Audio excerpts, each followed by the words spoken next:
I came to this glorious setting that still holds a charm that is as pure and unspoiled as it ever could be. A particularly memorable spot that means such a lot to Roberto Sendoya Escobar. In fact, I know that he is so inspired by this beautiful place. And it's actually where he came for his honeymoon. And I also know that I'm making quite a few people very envious. Why don't we go inside the Hotel Playa Mondragon and have a look how Roberto's beautiful paintings decorate some of the walls. Come on, let's go. Not for your heart or mine. I know time is never kind. You missed your warm winter boots. I am so excited to be here today. We're going to hear firsthand from Roberto Sendoya Escobar. We're going to see him in action. We are talking about the most notorious drug lord that ever lived, and somebody who had a fortune that was impossible to calculate. Now, due to circumstance, Roberto's mother was caught up in an ambush. His father managed to escape, but his mother was gunned down in front of him when he was just a baby. So just imagine, that scarred him for life, and he still does live with reoccurring nightmares of that episode. Thereafter, Roberto was adopted by a British couple called Patrick and Joan Whitcomb. He had a very close relationship with his father, Patrick Whitcomb, outstanding the test of time until sadly Pat passed away to motor neuron disease. So just imagine all these things that happened changed the course of his life.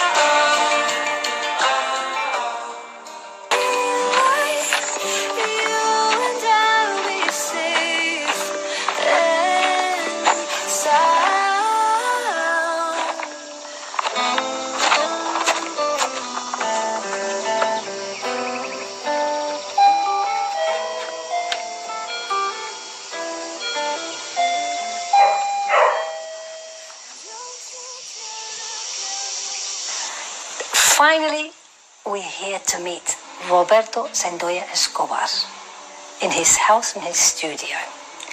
Hopefully he'll share with us his inner thoughts and his love affair with Mother Nature. But before we disturb him in his study, let's take a peek at some of his beautiful paintings. Look at this. Look how they capture the truth. When I say that, not only the vibrant shades, and look at the dancing shadows, the movement, the intensity and the depth. Oh my God, I'm no expert, but honestly, you can touch the cliffs and rocks and almost feel the soft breeze brushing over you, scented with Mother Nature. I am blown away.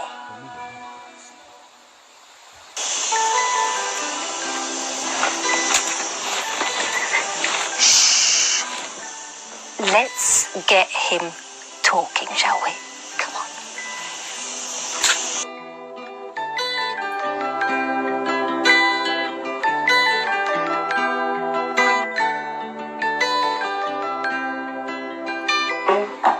Come in.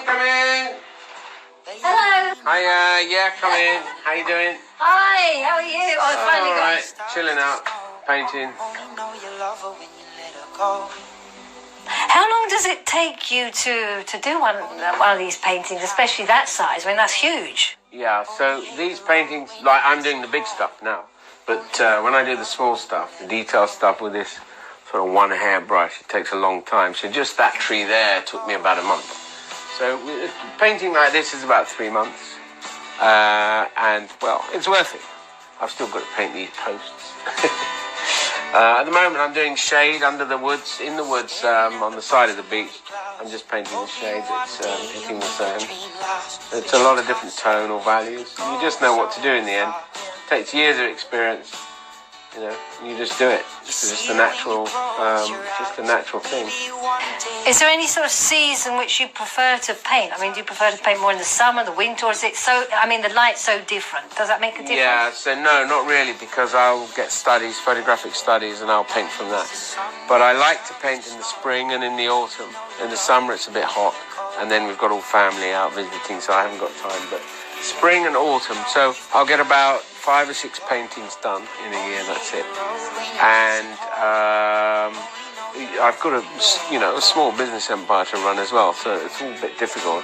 I'm writing my second book, which is taking longer than I thought it would. So the whole thing mixed together, it's a bit of a juggling act. I'm always busy. Is it? I'm just going to ask you something about your past. Is it true that you were a disciple of the great Roy Reynolds, and what happened the first day when you were in his studio? So my adopted father, the MI6 agent who you read about in the book, he did some work with a chap called Roy Reynolds, and Roy Reynolds was an artist. He's died now, unfortunately. He was a famous artist, and his great-great-grandfather was the founding president of the Royal Academy, so it's quite a famous. And I was a student in his studio in the late 70s. So, you know, an artist apprentice, that was great. First day I arrived and he said, sit down, watch this. And he sat me down and there was a woman standing about 10 feet away, and he'd said to her, drop 'em, Blossom, and she just took her clothes off. And I thought, wow, amazing, power. Wow, I'm going to be an artist. So that was a eureka moment for a 17-year-old. I just thought that was amazing. I actually realised actually later that was actually life drawing classes. But to me, you know, before then we were all going to be gynecologists. When you're kids, you imagine all sorts of professions, and that was all. But anyway, no, fantastic working in his studio, and he influenced me. Unbelievable. What about the, it's interesting to me, when were you first bitten by the bug? What age were you? What happened? Well, I've always been an artist. What's quite interesting, actually, is had my real father not been a drug dealer, I mean, he may well have been involved somewhere in the arts, because both me and my half-siblings we all draw and paint for a living. That's quite interesting, isn't it? But I will say this. I used to wake up when I was about 4 or 5 years old, and I'd been drawing in my sleep on the wall. And I was drawing portraits of Leonardo da Vinci copied from books when I was 3 or 4 years old. So I just had it in me somehow to do stuff. Just needed a bit of tuition, and then I can now do this. Amazing. Is it true that you've made a life of wanting to actually catch or capture nature? Yeah, I mean, you view painters like me, you die trying. I mean, you never wholly and completely succeed. You just achieve a certain level, and you just go until you run out of the ability to do it anymore. But capturing nature is, you can't do that with a camera. You think it's photography, but you can't do it with a camera. So it's very difficult. And what do you think of the popularity on the recent Netflix series? Is inspired by your father's life? Do you think it was true? Do you think it was far from what was happening? What's your opinion on it? When Hollywood get hold of a story, they Hollywoodize it, so they have to dramatize it. Otherwise, it's not as exciting as it would be. So once you accept that, then it's based on a true story, then that's fine. You just got to accept that things become dramatized. There are parts of my book that have had to be sort of dramatized because I wasn't there, so, but everything, these things are based on a true story, and that's fine. You just have to accept that, when people are making films and stuff, they have to fill in the gaps. Yeah, and today, 2021, your biological father is hugely popular, even more so than ever. Why is that? I don't know. The human psyche, humans all of us, they tend to have a fascination for the inner workings of the mind of megalomaniacs or mass murderers or whatever it is, that sort of thing. There seems to be some kind of attraction to that. And of course, when Hollywood get hold of these things and make movies out of them, it just increases the interest in it. People are fascinated with the inner minds, the workings of master criminals. I don't know why, just, Al Capone or, even in mass murderers, people are interested in it. I don't know why. It attracts a part of our mind that interests us as human beings. And your adoptive father did seem like the real James Bond. Well, he was. I mean, the James Bond that you get in the movies, of course, is not a real. But he was one of those characters. He had a handler in MI6, and he was off doing stuff. And his life was an incredible story. And I'm writing about his life in the second book. And I wrote about his involvement with the Medellin cartel and other cartels in the first book. It's a very interesting life he had, but they live day to day on a knife's edge. It's a very dangerous life being a spy.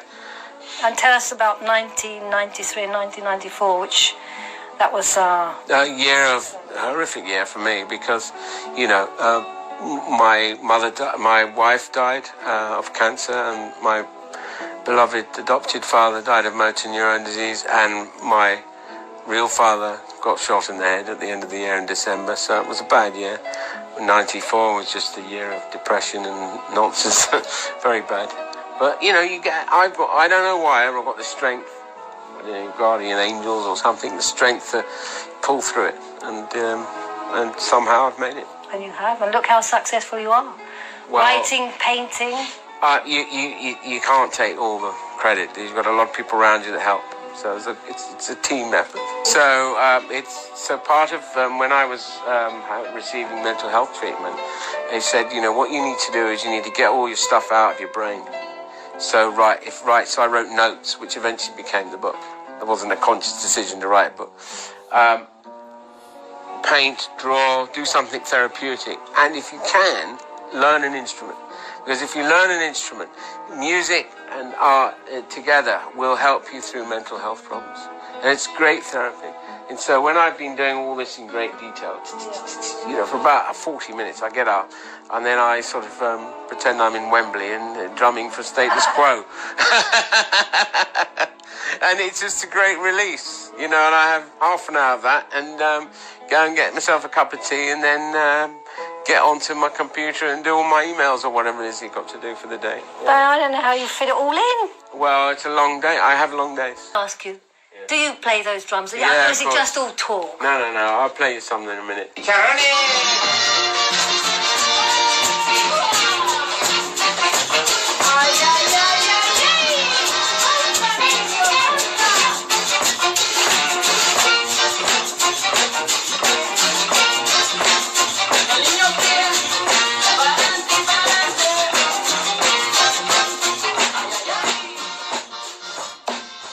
So this is where I live. This is my home, paradise. Wonderful. Oh. Paint this every day. It is really, it's incredible. I wish we had time and I could take you along that walk there. This is wonderful. That will be another... Yeah, it's beautiful. Oh, gosh. Yeah. And how do you manage to make all these... get the colours? I mean, there must be about 50 different colours there. I think it's got to be in you. Yeah, I don't think you can just teach someone. Yeah. Although I can teach you how to draw. I'm not sure that you can teach someone exactly. Yeah. You've just got to get your thing round, your head round the concept of all these different colours. It's about light. Yes. The trees and the sea and the mountains are all an excuse. Yeah. Somewhere over the rainbow. Like all good things, Roberto, it must come to an end. But thank you so much for sharing a little of you with all of us. It's been such a perfect day. It really has. We've enjoyed it. It's been my pleasure. It's been my pleasure. And thank you so much. Unfortunately, I have to head back to Palma, but I shall come another day, and I'm dying to read your second book. Well, I haven't finished yet. I'm on chapter 7 at the moment. So probably another year to go. Another year to go. Well, that's brilliant. So Thank you so much, and I'll leave you because I see you're busy. Yeah, I'm sketching this is my office. Right, okay. I love your office. Oh, my God. Well, I'm definitely coming back. Yeah. Thank you so much. Great. Thank you very much. Bye-bye. Bye. Bye. Over the rainbow, why, and oh, why can't I? Someday I'll wish upon a star and wake up where the clouds are far.